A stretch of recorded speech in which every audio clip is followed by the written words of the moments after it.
Have you ever wondered what were the grounds for examining someone as a witch? Why would they interrogate or examine somebody who was accused of being a witch? Well, English Puritan theologian William Perkins literally wrote the book on the identification of witches. His writings established standards for witchcraft evidence and distinguished between bewitchment and demonic possession. And we know his criteria for examining an alleged witch were used in New England in at least some cases because Boston ministers cited him in their June 1692 advice to the Salem court. This was the return of several ministers when Governor William Phips of Massachusetts had asked for advice on how to proceed with the Salem Witch Trials. This is some of what they got. And Connecticut magistrates also invoked his standards in 1693 to justify reprieving Mercy Disborough, arguing the evidence against her fell short of what Perkins required for conviction. And Connecticut Deputy Governor William Jones used a document with an abridged version of this criteria during this case. Welcome to Salem Witch Trials Daily. I'm Josh Hutchinson. Hi, I'm Sarah Jack. Perkins laid out the 7 grounds for the examination of a witch in his book titled A Discourse of the Damned Art of Witchcraft. First criteria is if you were notoriously defamed by the public for a witch, which just meant if you had the reputation of a witch, then it was time to bring you before a magistrate and examine you. If an individual became an accused witch because a confessed witch accused them. And another one was if after cursing there follows death or even mischief. So this is if you say something like, you go to the devil, and then the next day that person falls sick. That's the mischief that happens. And you can be examined for witchcraft. If after enmity, threatening, or quarreling, mischief follows.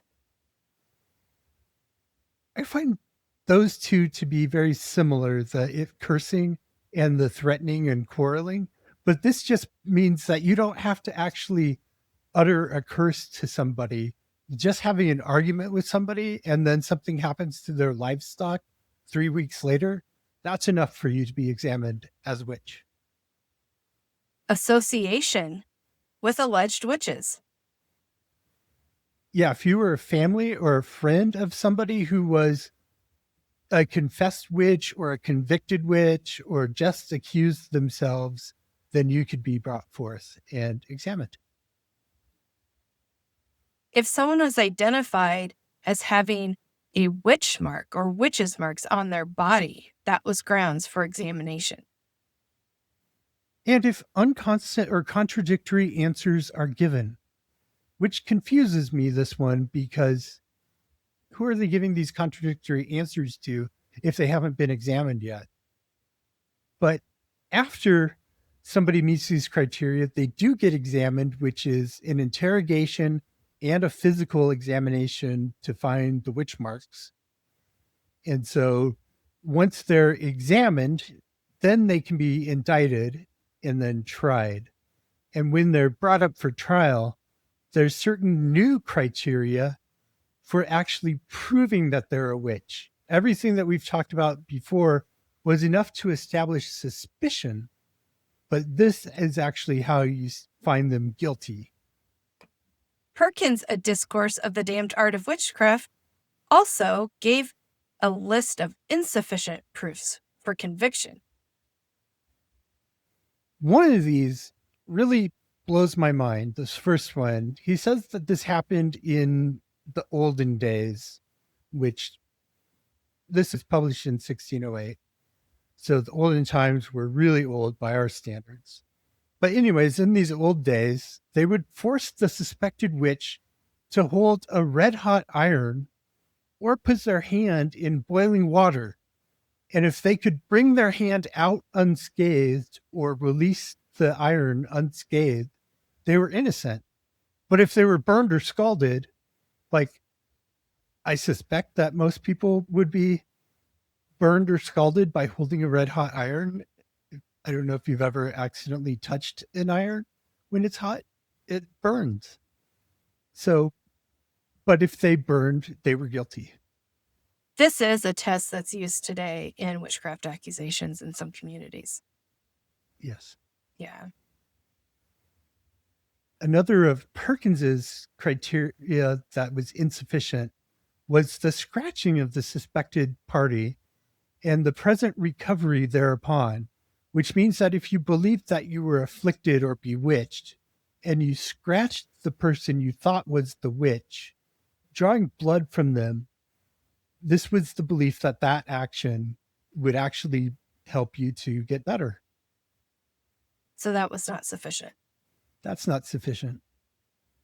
Another of these insufficient proofs was burning an object that was bewitched or a piece of a person or animal that was bewitched. So it might be taking some hair and burning it, or it might be taking some fingernails and toenails, putting them in a witch bottle and boiling that. But this was supposed to cause some kind of injury to the witch. And so they would be discovered by having this injury. And he specifically outlines an insufficient proof of don't burn a part of the party's house. So burning a piece of their thatched roof or wall or door was not a proof. Not a proof, but a good way to get them out of the house. Then another one, the last of these proofs that were insufficient, was actually the swimming test, which we know was used in Connecticut. This, of course, you bind somebody's wrists and ankles and put them into some water and see if they float or not. If they float, they're guilty. If they sink, they're innocent. But then you've got to pull them out real fast.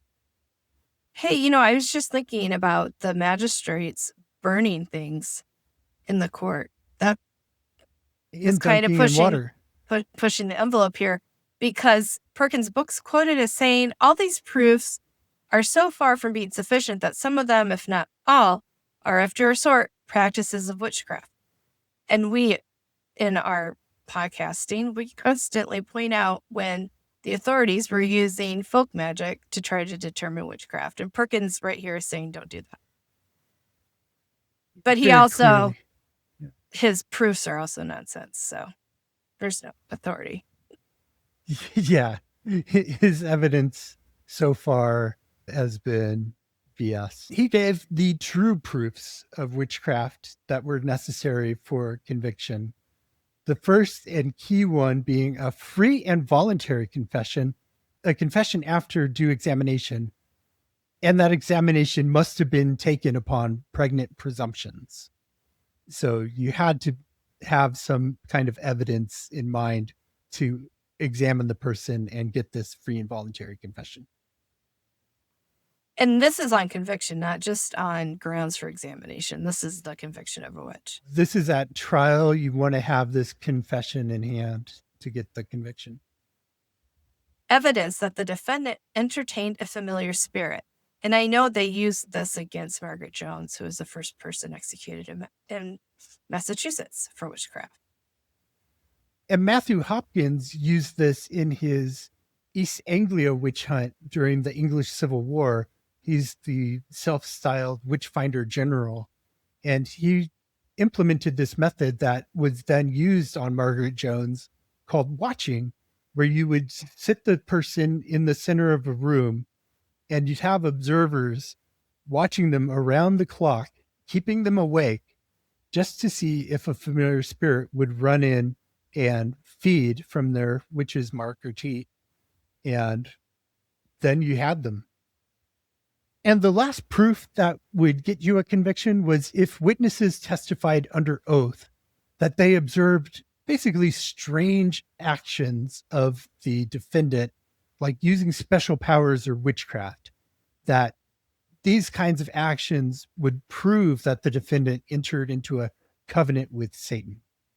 And we know that the covenant with Satan played a role in the Salem Witch Trials. We talk a lot about signing the devil's book. a lot of people were indicted for covenanting and convicted for covenanting in addition to afflicting people.